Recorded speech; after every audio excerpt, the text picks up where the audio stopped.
Hi, it's Paul Vance with GreatDad.com. Today we've got a guest who is really a specialist on listening. Dr. David Joseph has been practicing psychotherapy for the last 50 years, and he's written a book about listening for a lifetime and the art of actually listening.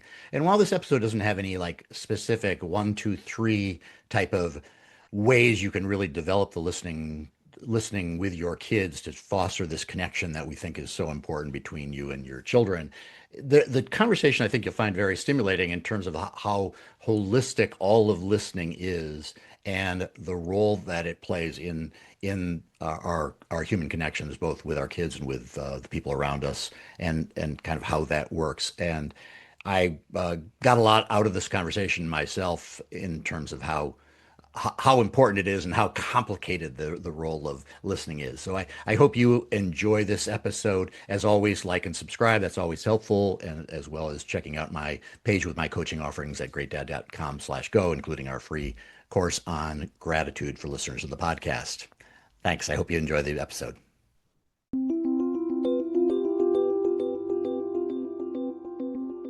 Hi, it's Paul Vance with GreatDad.com, and I'm here with my weekly series talking about modern fatherhood. And I've got a guest today that I think is going to be really helpful for a lot of us dads as we navigate parenting, because listening and coaching them, as I do, is so important to the relationship. So, welcome, Dr. David Joseph. Thank you. I'm glad to be here and look forward to our conversation.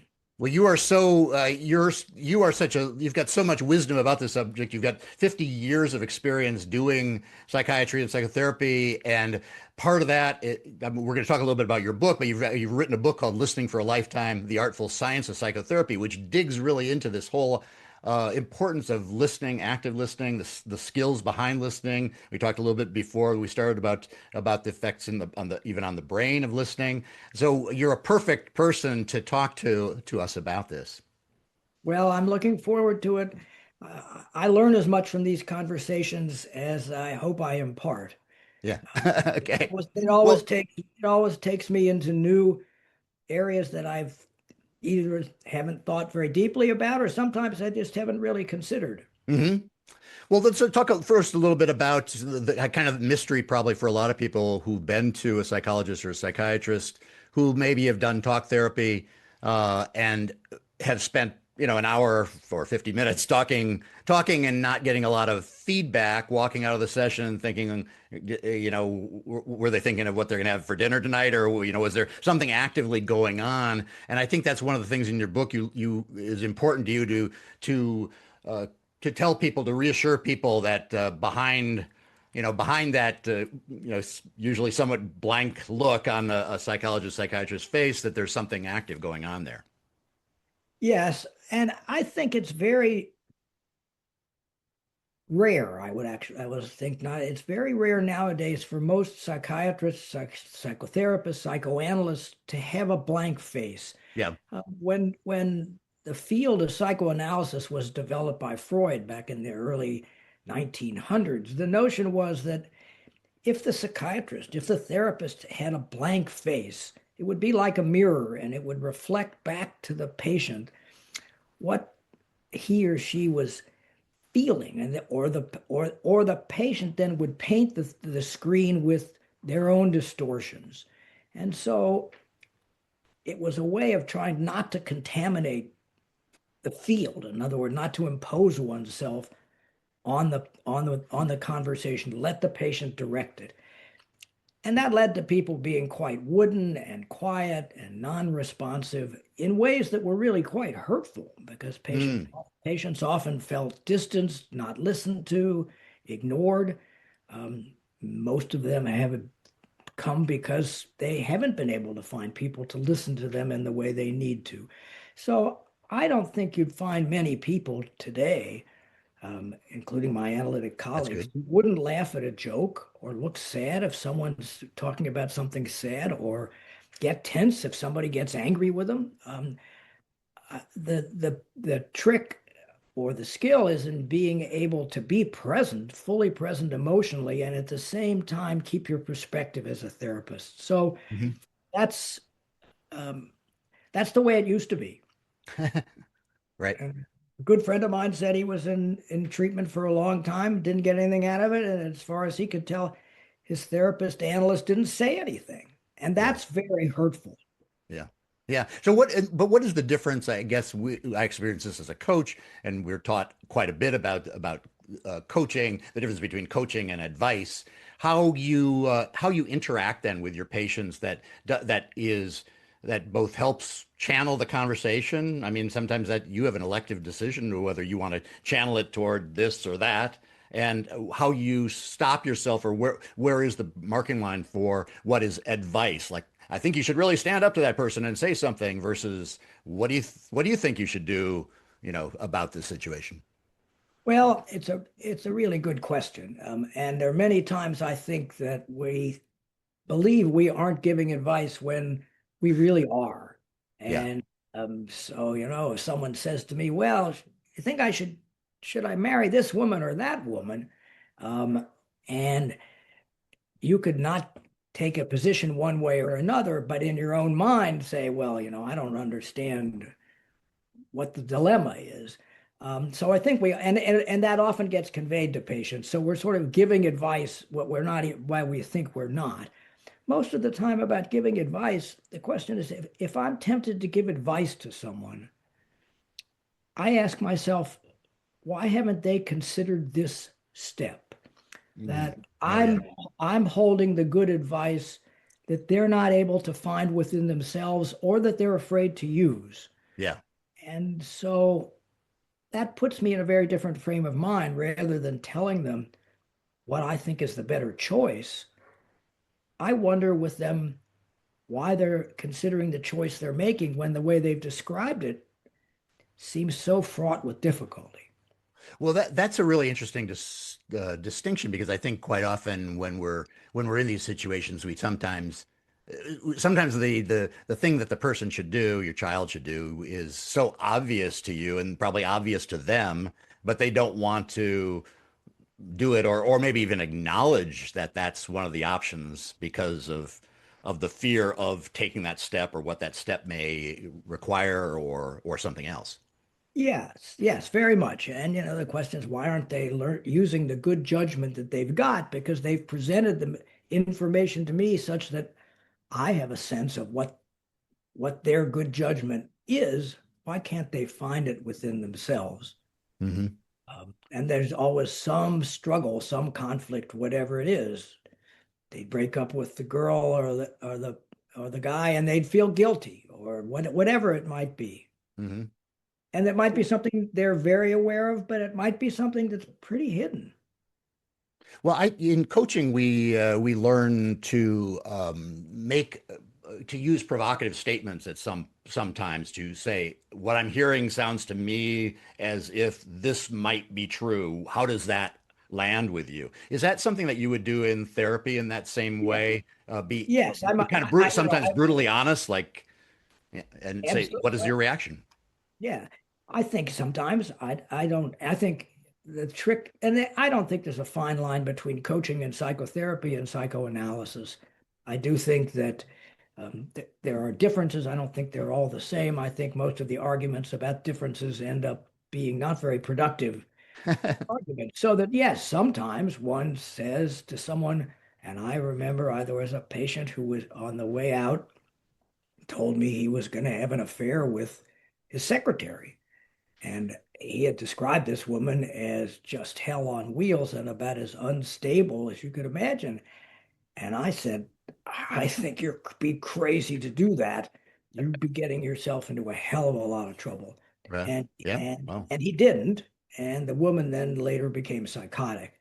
So, I mean, I'm not going to let somebody step into an open manhole and say, "Hey, how come you stepped in the manhole?" On the other right. Right. You could have told me. Yeah. On the other hand, I don't want to make people feel that they're less competent than they are. It's to help them find the competence within themselves that for some reason they can't access, or maybe they've been afraid to develop. Yeah. Yeah. Okay. So I wanted to set up the conversation with that conversation, the conversation about listening, and some of what you do, just as background to then how dads can use some of the skills that you know so well about listening with their kids, because I think it's particularly fraught with your own children, because you want them to be safe, and you don't want them to get hurt. And it's very easy, it's very, very easy, very, very tempting all the time to say, do this, don't do that. Um, is there something that you can tell us that's about the relationship between parent and child? You're a dad as well. That maybe is different or the same as when you're talking to a patient? It's always different Oh yeah, okay. because, right? Because the relationship between a patient and a therapist is unique, and it's both intimate and it's professional. And yet my relationship with my children, and now with my grandchildren, is very different. And as I was thinking about our talk about listening and being a dad, it what occurred to me is the most important thing is, how do you listen to your wife if you're married? That the way in which you listen to, respect, interact with, negotiate, plan, treat, all of those things, that seems to me is the foundation of having a good relationship with one's children. Hmm. Now, for fathers, and that was the same would be true for mothers, but for parents, for dads in particular, since we're talking about dads. Because of the practice, because the practicing of that behavior, or for the modeling in front of the kids. I think it communicates so much about respect, about mutuality, about autonomy, about negotiation, about disappointment, about resentment, Hmm. about, about love, and as well as about roles. So how I as a dad relate to my wife, as that shapes how my kids think about all kinds of relationships. Certainly, how I, as a father, relate to them is Hmm. also. But I think that's a place to start, just to think about how we as husbands, how do we treat our wives? What kind of relationships do we develop? And a corollary for me is, as I began to think about this, is also, what kind of son have I been? Mm. That's a model for my children too, about the kind of sons they're gonna and daughters they're gonna be. Yeah, yeah. In terms of what is communicated in those conversations, or how how that how the respect of the child, of the son would be in modeling that behavior toward the parents, or Yeah, I think it's not so much that, it's much more that I would say it's much more the music of the relationship than the actual words. It's the kind of respect and equality between two people, and how they manage issues around power, and um, it's what's unspoken that's communicated to children about, what kind of relationship do I have? Do I want, and what have I developed in my relationship, in this case with my wife? okay. So they're watching and they're listening to your relationship, not only with your partner, but also with your parents, and looking to that for Right. And clues. it's in the background, right? It's in the background. It's not the specific interchanges that are so important, although they certainly are, but it's what's there unspoken. As I say, I sort of tend to think about it as the music in the background, or I like the metaphor of listening to a string quartet, and the melody is always what gets your attention, but what's going on in the other three instruments is equally important. That to me is the metaphor um, for all kinds of relationships, but in this case, for how children see their dad interacting with their mom or with their grandparents. Hmm. In those interactions with your kids, and listening to your kids, in the notes that looked at before the conversation, you were talking about uh, striving for connection, which is a big theme of all of our podcasts, and maintaining, increasing that connection with the kids. And in the big part of this is in listening. You talked about getting getting people, specifically kids, to open up and to feel safe, which is a huge, I think, a huge responsibility of parents and maybe even to a larger degree dads than moms, but feeling safe is so important. And then helping them find relief from emotional distress. Could you talk a little bit about that, about how in an active listening role you can help somebody feel safe so that they can open up and they can, feel a little bit better? Yes, and I think the question of safety is central in any relationship. Right, right, right. And in that sense, certainly professionally for me, it's safety. Does the patient feel safety sharing with me the things that are troubling to them, or allowing me to see things and understand things about them that perhaps they haven't, so that we can talk about it and explore it. The question is always to think about, at least, well, in what ways and why doesn't my child feel safe talking to me about this? What am I bringing? What is their experience of me? What do they have in the way they experience themselves, where they feel so vulnerable that they're worried about the response and they think better to say nothing than to take the chance of having a response that's really hurtful. Hmm. And, so safety is something that's, I mean, it's developed over time, and I think meaningful, enduring safety includes when we've made mistakes and acted hurtfully. And yet the person, whether it's our kids or our friends or professionally my patients, feel I'm a safe person. Doesn't mean that I don't sometimes act in hurtful ways, but that doesn't make me into a hurtful, monstrous, dangerous person. Okay, that makes me think of like two different things. One is terms of safety in the way of like confidentiality could be part of safety. But what do you think triggers feelings other than obviously if you have a history of blowing your top and giving punishments and all kinds of things whenever somebody's honest with you, specifically with kids. But what helps determine?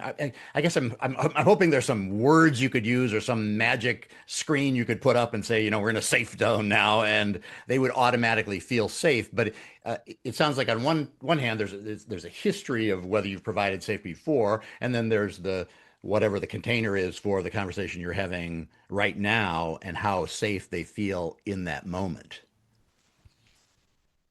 I mean, I think in the moment,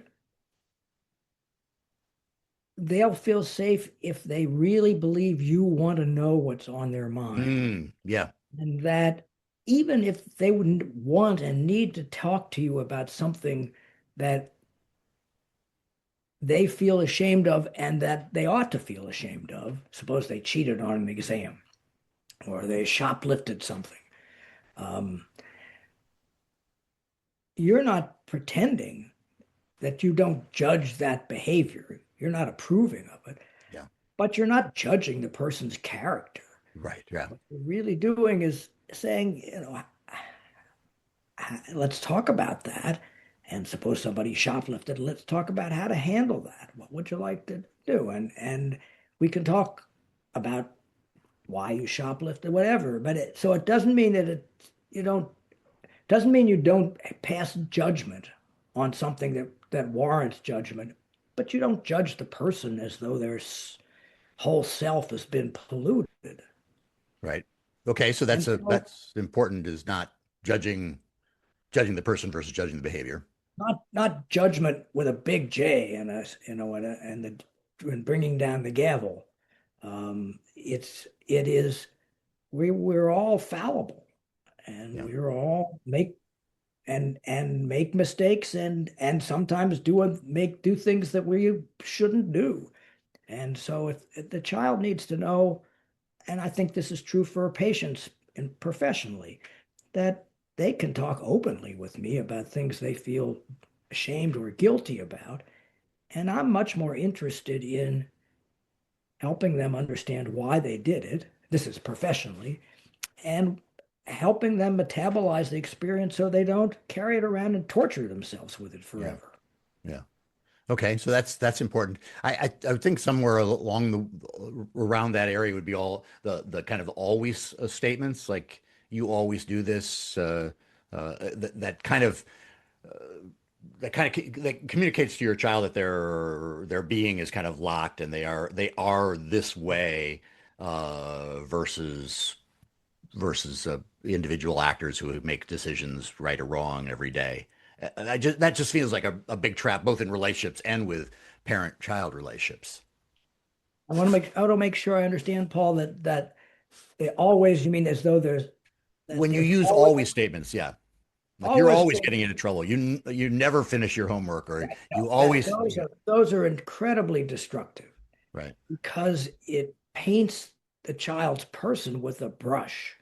yeah, And now, if you've got a child who's repeatedly getting into trouble, whatever the troubles are, then you begin to wonder, as a parent, as a therapist, what's going on with my child that he or she keeps getting into this kind of trouble?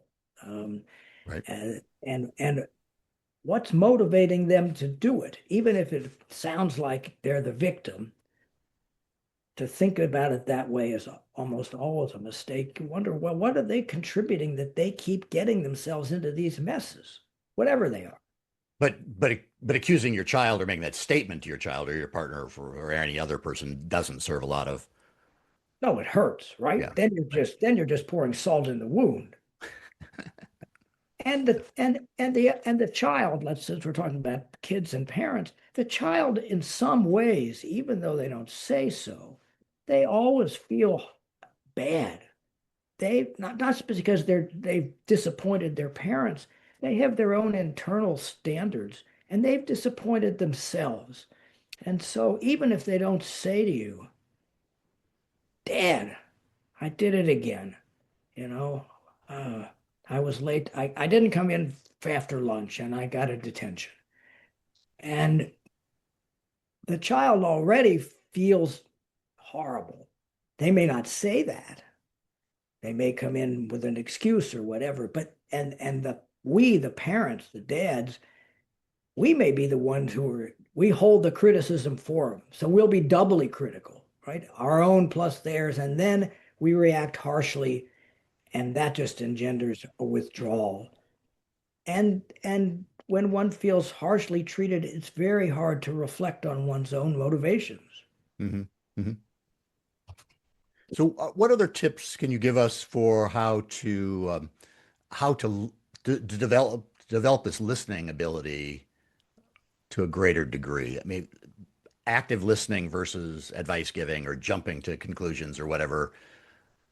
Right. And the key word is active listening.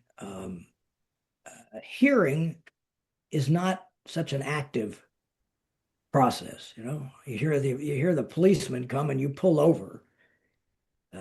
Yes, you've listened to know it's a siren, but you basically just heard it.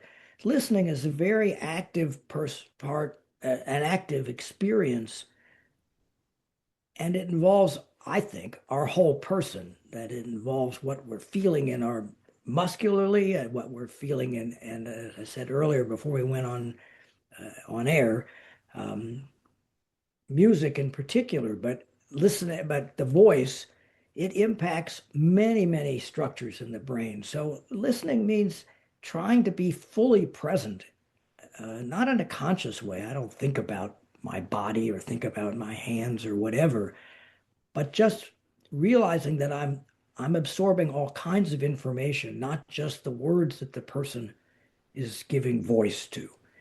Right. And I think when someone feels that you're listening and trying to listen, and in that sense, trying to deeply understand someone, the person feels Hmm. validated and affirmed that they're worthy of being listened to, and that they're hurting, and that you're present in a way that you'd like to help them heal.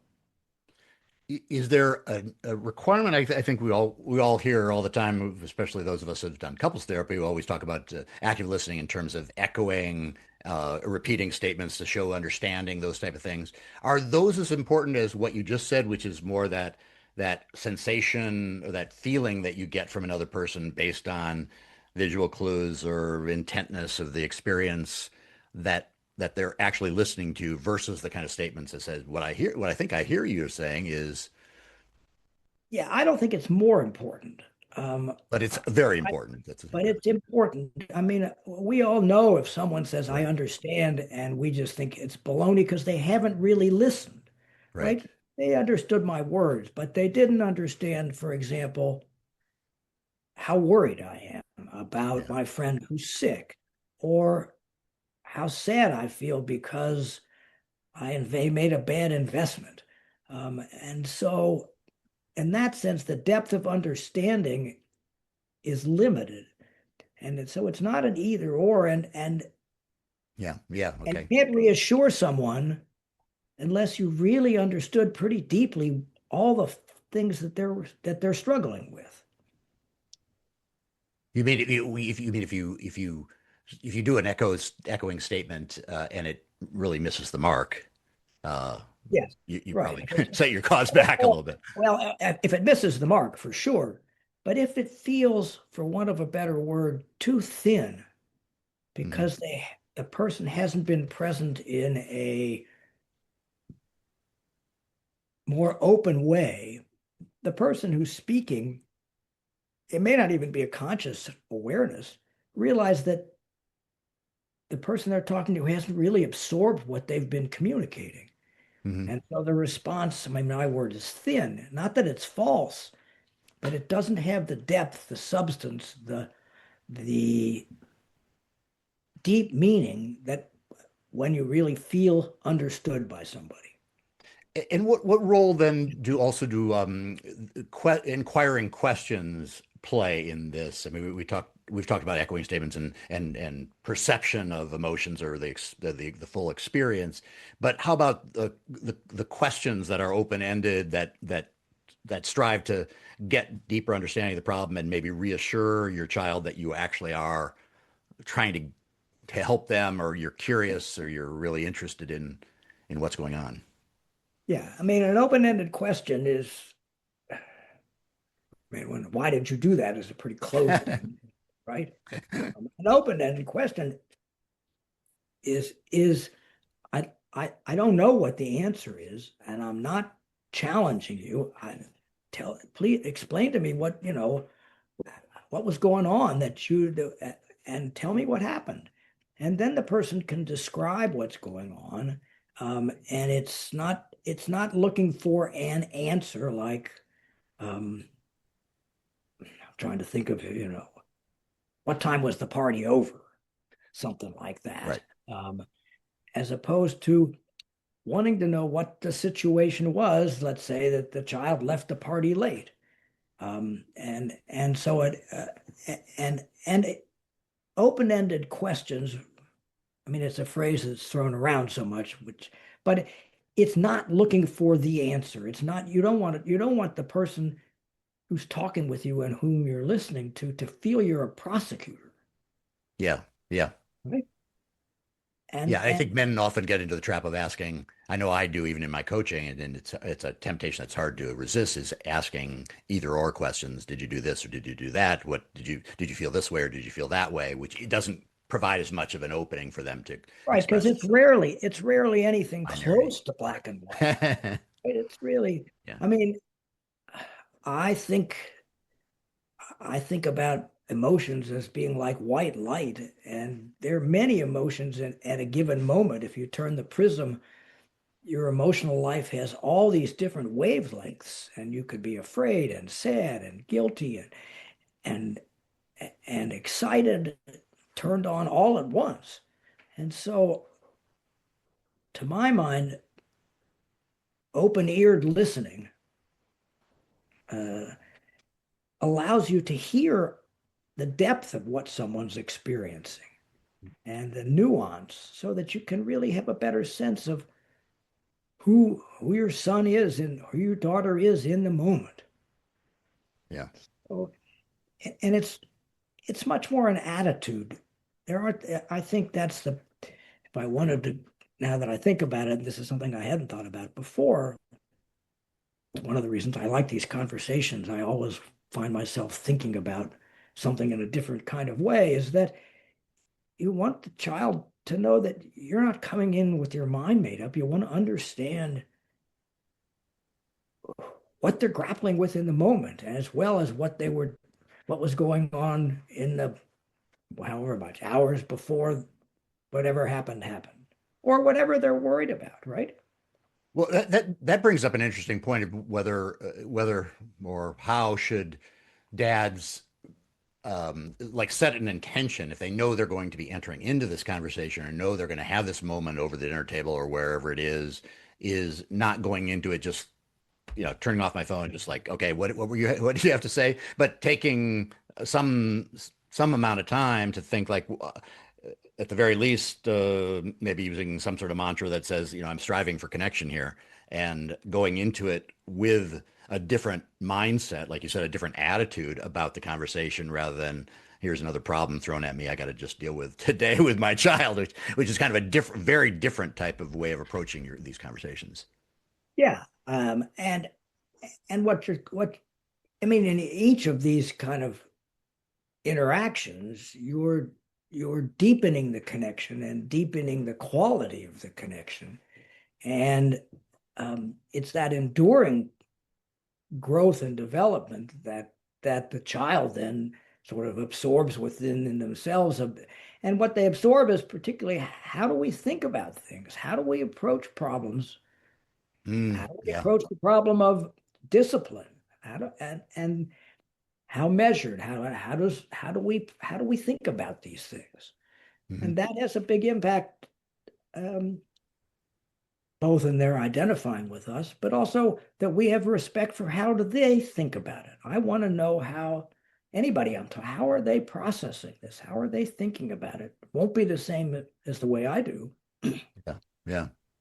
Uh, it makes me also think of like what dads bring into the conversation in terms of their own history and where they are prone to reacting based on their own experience and letting that carry their emotions rather than the situation in front of them. I'm just thinking any situation that you deal with your child, if you had a problem with it in your past and even if you've gone through the therapy and kind of resolved it, it still quite often triggers something in you, whether your child is being bullied or is having trouble at school or one of those things that can bring up really strong feelings. But hopefully you don't have as much of that in a clinical practice, or you'd be really in trouble. But with dads, that often is a problem, and they tend to either get carried and lost in their own thoughts and their own thinking of their past experience, or blow up on the child with the idea that they're trying to prevent the very behavior that they were traumatized by.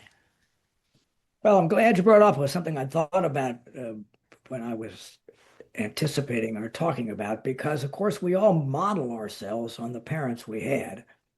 Yeah. And Oh, yeah. Yeah. what's sort of cruelly ironic is that we model ourselves to some degree on the aspects of our parents that we didn't like, Yeah. that it's Oh, unavoidable. Sometimes I think we're like ducks that will imprint themselves on the first. If the mother duck isn't present, then a duck will imprint themselves on another animal. Now right. I'm not a biologist, but I understand that's true, and I think we find that we identify and absorb into ourselves all kinds of aspects of our parents. And as we talk about fathers, if you had a father who was explosively angry and could really be nasty, even if you swore that you were never going to be that kind of dad, to some degree, you've absorbed that into yourself. We want to be close to our parents. And then that's one of the traumas of being a child with an abusive parent. One of them is that they sort of model themselves after that, even though that's the last thing they want to do. Yeah. So it's really been helpful to me as a dad, particularly, to think about things about the ways in which I'm like my dad that I wish I weren't. Yeah. Well, how do you fight it? How do you fight with that in the moment when those thoughts come up and you feel triggered and you know that that's either hijacking just yourself and it's hard for you to focus on your child, or it's hijacking actually the conversation and turning it into something that you don't want it to be. Yeah, I think one thing is just don't kid yourself that you're not like that parent, right? Yeah. Even if you don't openly act that way, just be aware that there are ways in which you're like that. Mhm. And if you find yourself about to act, let's say, like your own abusive dad, and I'm using abuse in a pretty broad way, Right, being right. somebody who's deliberately hurtful, abusive in that way, not angry. That's not the same thing as abusive at all. Um, to be aware that you can slide into that very position that you don't want to be in. And if you, then you'll feel a little more humble, um, and treat yourself with some compassion, because it's hard to learn to be a good dad and not to be the kind of hurtful dad, whether it's hurtful in big letters or hurtful in the little ways Yeah. that Yeah. that are still significant. That allows one to be much more open and I think present in a different way that Yeah. the child picks up. Yeah. Hmm. I, as much as we try to have a lot of conversations that are very practical about this. I realize that this, as the title of your book is The Artful Science of Psychotherapy, and I guess it could be the artful science of listening too, because Absolutely, absolutely. it's not a five-step process, and there are a lot of things going on. Active listening is a lot different than just hearing, as you say. In coaching, we talk about a third level of listening, which is not only hearing the words, understanding the statements, but it's also sensing everything that's going on around you and the whole, like what the young people would call the vibe of the conversation, not just the words and the like feelings expressed. And what you just said sort of reinforces what I've thought, that coaching's very similar to psychoanalysis, and at least when it's well done, because you're listening in all those kinds of ways, and the child knows it. The child feels respected, understood, affirmed, and validated simply and most primarily because of the way in which you're present. And that's incredibly reinforcing to the child, Yeah. and contributes to their own self-esteem, that, as I said, that they're affirmed and validated by the way you listen, by the way you fill the role of dad. Yeah. Yeah, and we always talk about physical safety, but this emotional safety is really a key component here, and helping kids feel safe emotionally is as important, maybe more important long term for the child as than the physical safety, if Yes, physical I safety think so. present. And emotional safety develops, I think that humans are hardwired to need to talk with someone to help Yeah, metabolize their own emotions so that they feel safe within themselves.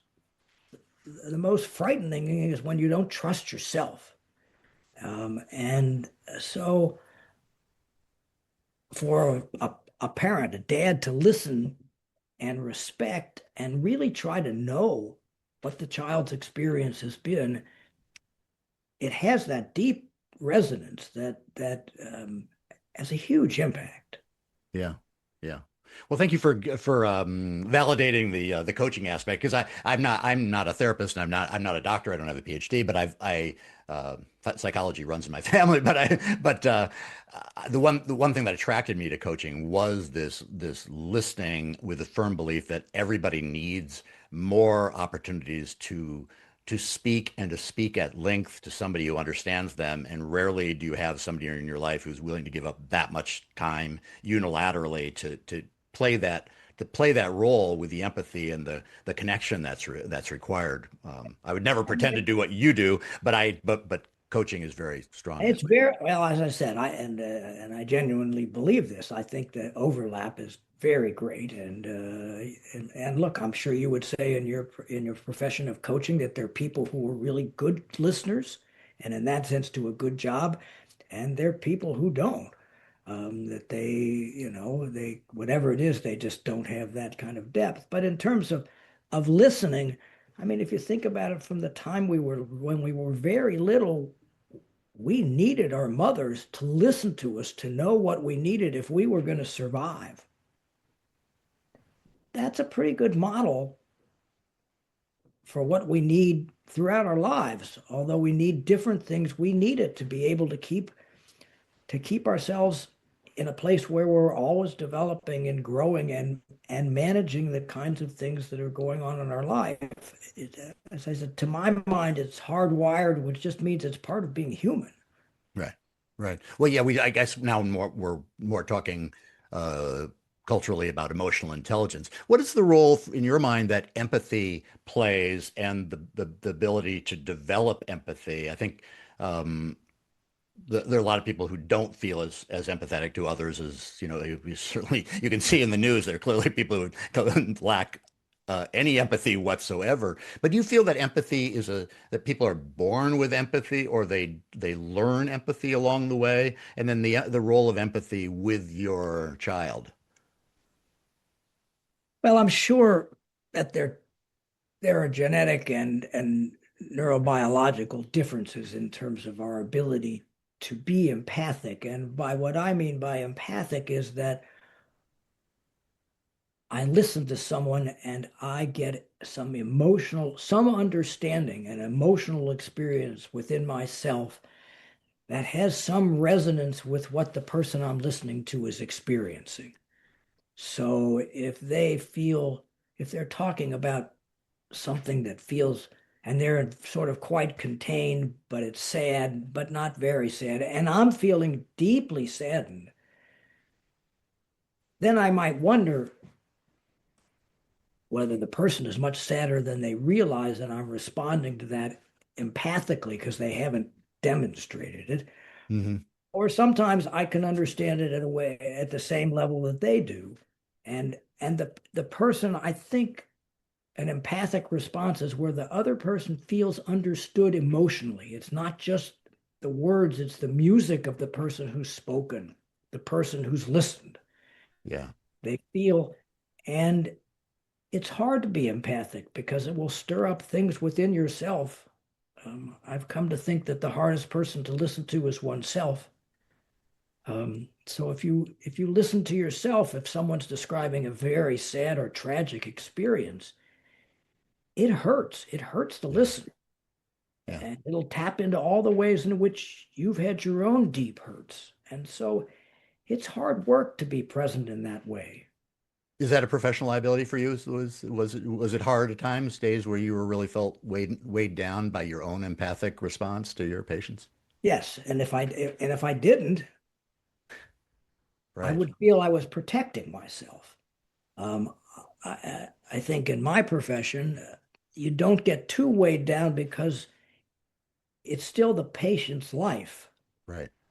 But if I care about them and they're really hurting and struggling, Yeah. yes, I feel that within myself. And however I communicated, I think that the patient knows. A patient still, they're responsible for running their life. That's Right. not mine responsibility, but it doesn't mean I don't feel deeply moved by by joyous things as well as by sorrowful and terrifying things. Yeah, that I think that's really important. And, in coaching, we also have conversations about uh, being human. I mean, being human as a coach, and being able to say that feels like a horrible situation, or that makes me sad even hearing your story, or whatever. Because some stories you can't just walk away and say, well, that's an interesting tale, and what's the next question? You have to acknowledge that there's pain and suffering in these stories, or you wouldn't be human. Yeah, if you walk away from it too quickly, it means you haven't really listened. Yeah. Yeah. Because when I've really listened, the music plays long after the patient and I say goodbye. Oh, Or it could be one of my kids, yeah. right? One of my kids says something about that they're going through Yeah. really hard. Yeah. I mean, that's even harder because that's one I'm not going to put out of my mind. My Yeah. relationship with my children. or my wife, um, sure, it stays with you. If it didn't, the relationship wouldn't mean anything. Yeah.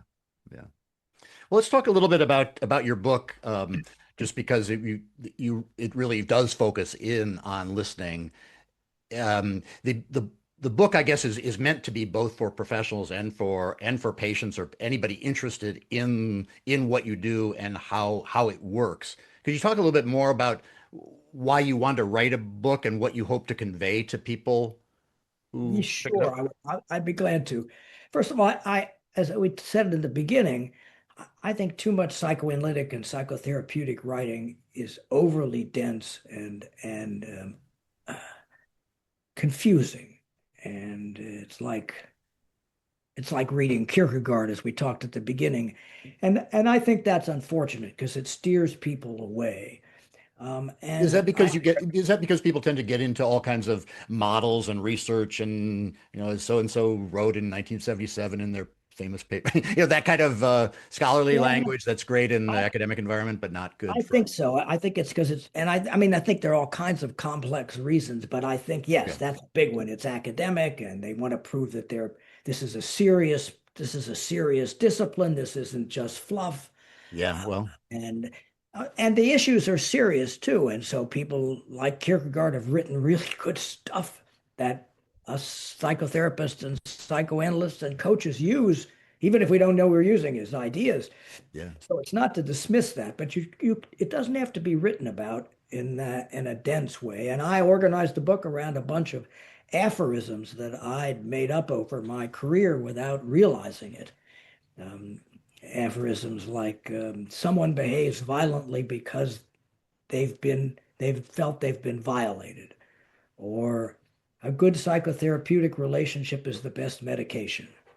Um, so that and I organized it around these aphorisms, and then I wrote it in relatively short chapters. I think there are about 50 of them because I wanted the reader, whether it's my colleague who's my age or it's somebody who's just interested in the field, to be able to read something and be able to feel they've gotten for a good meal, but then don't feel stuffed, and they can They want they more.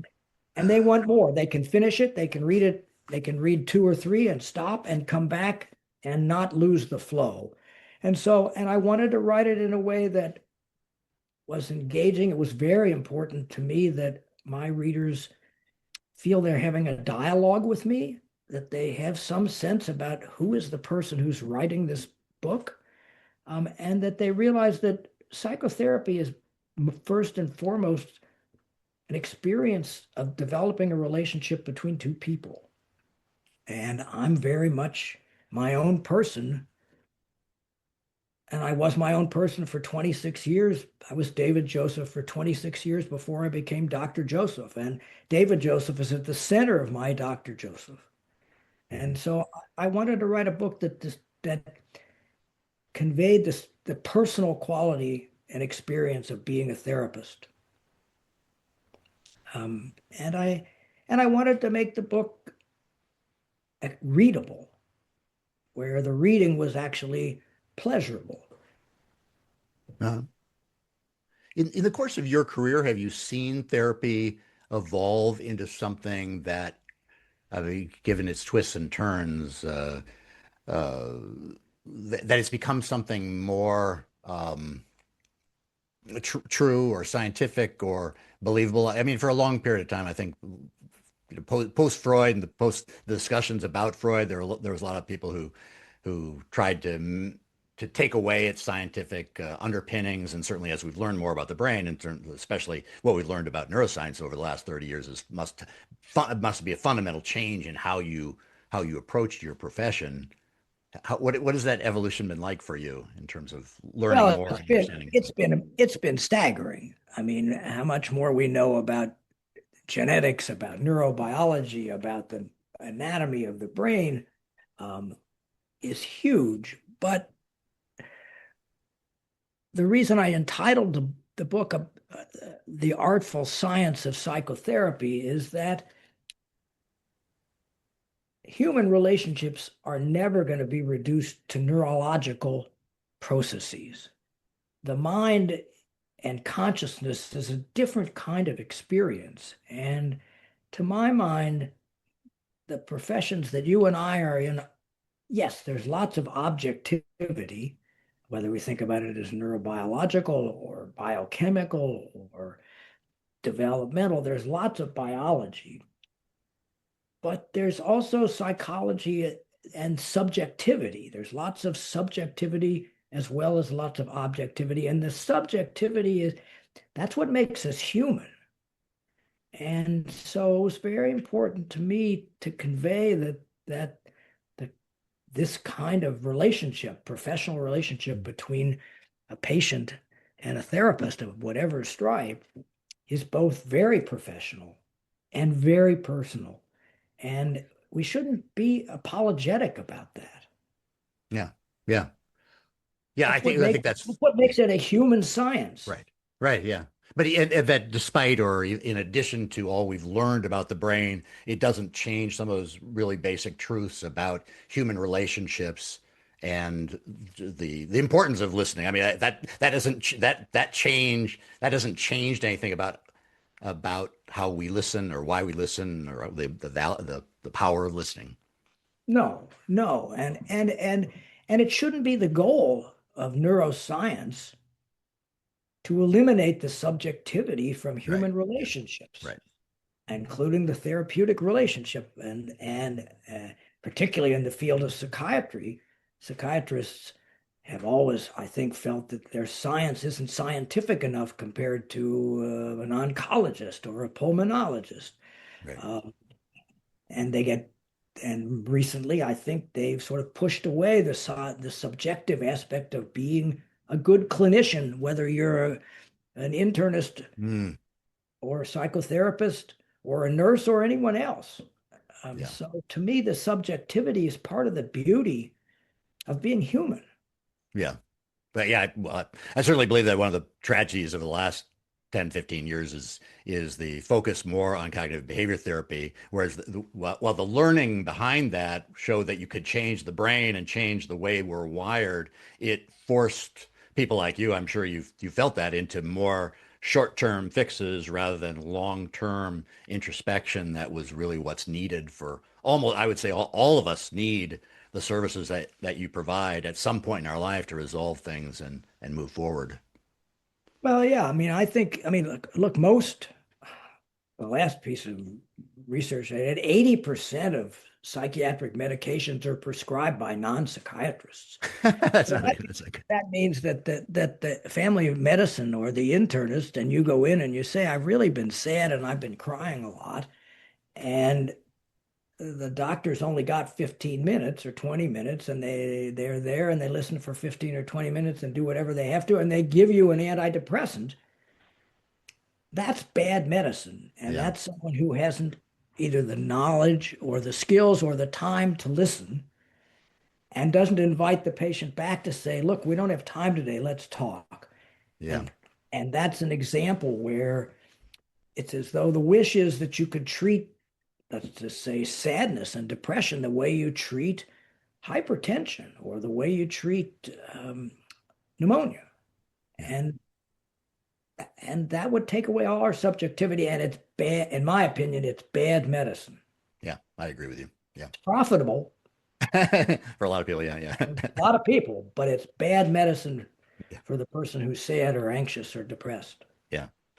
Okay, that's great. I always end the conversations with a question about whether you'd have any advice for dads of younger kids, and maybe it's all around what we've just been discussing about how learning how to listen is like a key skill you could start to practicing and modeling for your kids even when they're very, very small. But is there anything in that vein or something else that you would advise younger dads? Are you talking about younger dads or younger Well, kids? younger dads Oh, with younger kids, dads just starting out, whether their kids are 2 or 4 or 6, younger ones. when you're just starting out with kids that are 2 or 4 or 6, just be aware that they are absorbing everything about you. Yeah, yeah, yeah, Even if it's not, even if you're not speaking to them, that uh, if they hear you explode in some angry outburst, and they're in the other room, they've heard and they've listened, Yeah. and it has an impact. And it's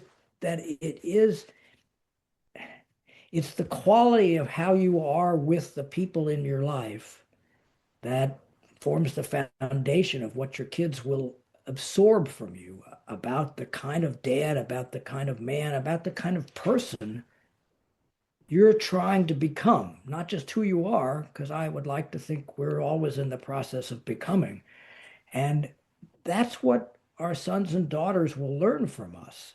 Hmm. That's what being a good dad is. It's about the ability to be present in the way the child needs us to be Yeah. in the moment, even if the child needs to be disciplined. Right. Right. And, and that one can do that knowing one's being a good disciplinarian, one's being assertive, but that's not the same as being aggressive. Yeah. Yeah.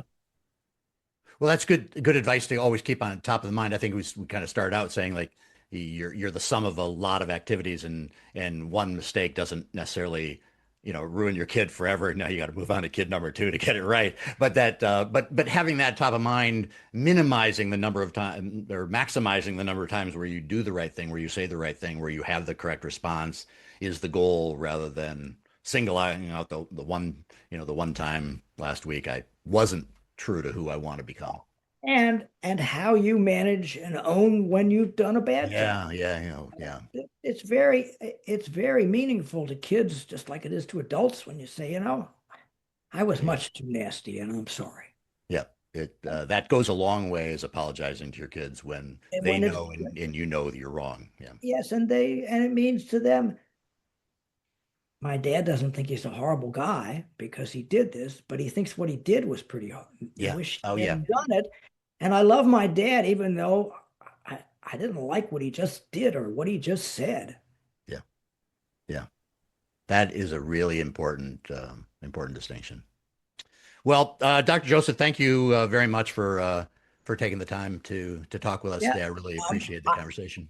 One thing, if any of your listeners read my book, I really did want to, I did want it to be meaningful and accessible to the general public. And I would love to hear from people if they found it that way, because, Okay. or the ways in which they didn't, because I might try to figure out some way to clarify that.